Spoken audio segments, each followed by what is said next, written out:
If you've ever wondered what it'd be like to travel through a tropical jungle in Malaysia, then this is the vlog for you. We'll share our first time riding the Malaysia Jungle Train, including what to expect, our train travel tips, and where to stop along the way. This was an overwhelming experience for us. Keep watching to find out why.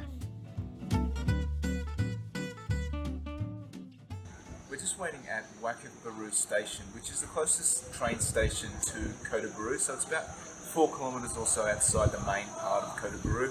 So we took a grab to get here. It only took about 10 minutes and it was 11 ringgit, pretty good value. And the train's going to take us to Kuala Krai, so it's about 1.5 hours. So it's a really nice looking station, it's not too busy, and looking forward to taking the scenic route into the jungle of Malaysia. Our first stop on the Malaysia Jungle Railway was Kuala Krai.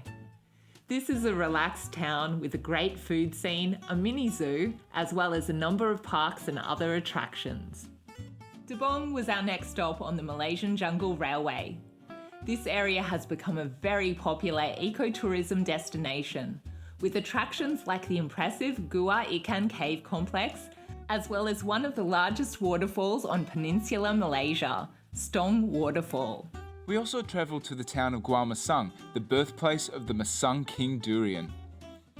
Our final destination was Kuala Lipis, the old capital of the state of Pahang. We'll be making vlogs in the next couple of weeks about our time in each of these towns, so subscribe and hit that notification button to make sure you don't miss them.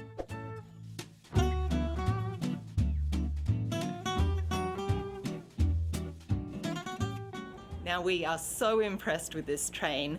It's really new and modern and the facilities are excellent.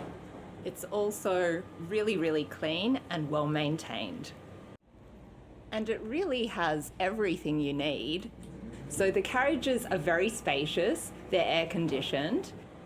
The seats are also impeccable, they're so well maintained. And each seat has a headrest, it's got an armrest, it's also got a tray table, and you've got a footrest as well. So you're very comfortable. We also like that there's charging points. So power plugs in Malaysian style, and you've also got wheelchair access as well. Some of the stations don't have platforms like Dabong, so it was a bit of a challenge to get on board. Oh boy. If you have mobility issues, we suggest you contact the train station beforehand to ensure that you won't have issues boarding and alighting the train. There is plenty of room for bag storage, both above your head and at the end of each carriage. And something that we haven't seen before in other trains is the prayer room. So this is a Muslim country, which means that prayers are very important. And you've got a prayer area, which is very private, right here, and the public toilets are really clean and modern as well.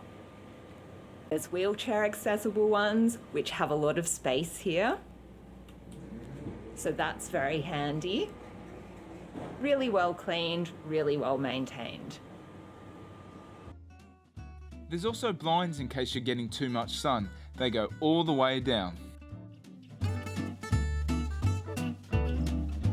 There is a cafe carriage, however they only serve light refreshments like sandwiches, noodles and bottled water.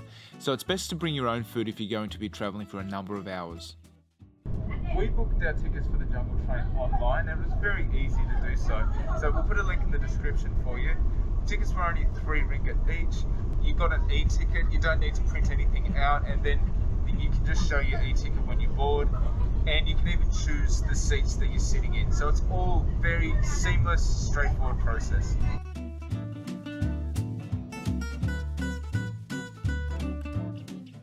So it helps to think about what side of the train you want to sit in. So we chose the coastal side, which are the A and B seats. Now, the train doesn't actually go by the coast, but if you're travelling in the morning, you're going to get morning sun. So it's a toss-up as to whether you prefer that or not. We have noticed that most of the farms, the rice paddies tend to be on the left side, so the non-coastal side. So that seats C and D.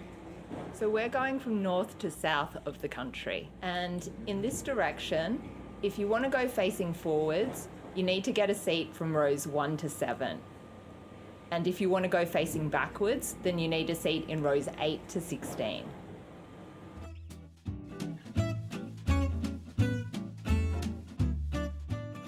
When you're waiting for your trains, we recommend that you come at least half an hour before. So our first train from Kota Bharu was 15 minutes earlier than the scheduled time on our tickets.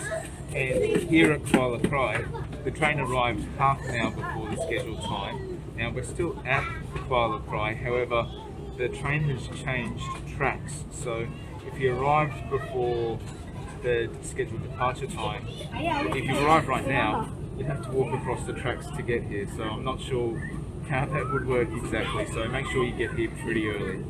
We've noticed the trains are a lot busier on a Friday, so in the state of Kelantan, Friday and Saturday are the weekends. So there is a big difference in how crowded the train is depending on the part of the train journey that you're on. Going all the way up to Dabong, it is very crowded, but then basically the whole train gets off at Dabong. So we don't know where they go because they didn't seem to be at the same attractions as us. So if you know where they're going to, let us know in the comments.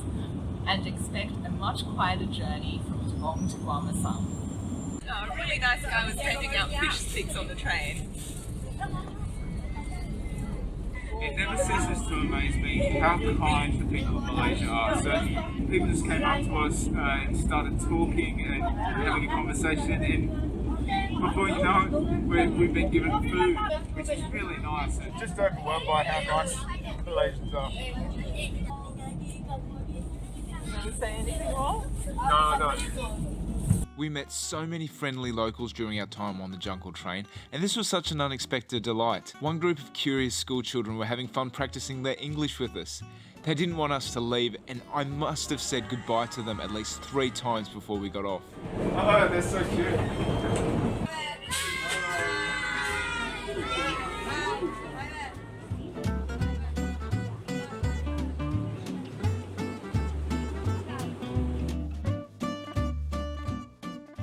How are you feeling?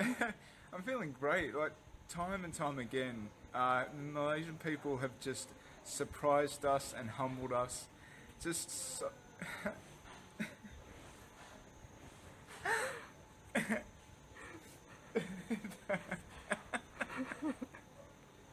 Come on. People are so lovely. Just so welcoming you with open arms and giving you a lot of food. It's their love language, right? It's their love, Malaysian love language, giving food. It's just so lovely, so welcoming. I love this place. I have just been so impressed by this train travel experience. This has been one of our best train journeys in the world. So if you're new to our channel, we do travel by train a lot, and we've got train travel videos on places in Europe and the US, and we've traveled extensively by train. This is by far the cheapest and best value experience we've ever had. So we paid less than $1 each for a 1.5 hour journey. The train was so modern, so comfortable, really good facilities, and best of all, your fellow passengers are just so lovely. Everyone was coming up to us, saying hello, giving us food, which is just so kind and generous. So we highly recommend taking the train in Malaysia. It really is a wonderful experience. We hope you enjoyed our Malaysia Jungle Railway vlog. If you did, be sure to hit that like button and leave us a comment. We have plenty more Malaysia travel videos to share, so if you want to join us on our travels through Malaysia, then be sure to subscribe and hit that notification button to stay tuned. We are Bucket List Travellers. See you next time.